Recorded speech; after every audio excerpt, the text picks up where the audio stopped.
To se kladilo u pivo. Takmiče se određeni pripadnici određenih formacija, oružani, ko će koga gdje pogoditi. Znate, to se kladilo u pivo. Znači, ljudski život je bio vrijednost jednog piva ili kutije cigara. Na neslužbeni zahtev kolege iz Državne bezbednosti Srbije, Radulović je početkom jula 1992. godine obišao prijedorske logore Keraterm i Omarska. Pošto ste bili u Keratermu, šta ste mogli da primijetite? Kakvi su uslovi u logoru bili za zatočenike? Ono što sam ja vidio u Keratermu bilo je strašno. Ali ono što sam vidio u Omarskoj bilo je mnogo strašnije. Ja sam u Omarskoj, u poslovnoj zgradi rudničkoj, susreo se sa velikim brojem svojih kolega iz službe nacionalne bezbjednosti, službe javne bezbjednosti.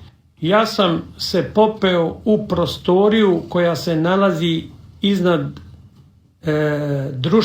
društvene ishrane, tako se to zvalo u vrijeme kad je bilo one finije države, pa smo imali društvene ishrane.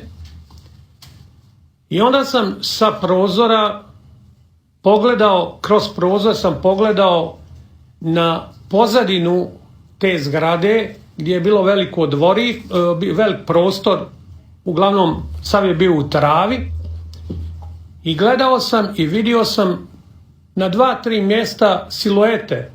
Ljudi su bili. Ja sam pitao šta se ovo dešava, ko je ove ljude natjerao da leže na ovom suncu, da ih muči i maltretira. Onda mi je jedan iskusni radnik, stari radnik službe nacionalne bezbjednosti, rekao, pošto su oni mene uglavnom zvali Pile po mom nadimku, jel se ti praviš lud, jel si ćorav? Ja sam ga upitao u čemu je problem. Pa kaže, to su mrtvi ljudi. Kako mrtvi ljudi? Pa kaže, ubijeni su sa krova. Takmiče se određeni pripadnici određenih formacija, oružani, ko će koga gdje pogoditi. Znate, to se kladilo u pivo. Znači, ljudski život je bio vrijednost jednog piva.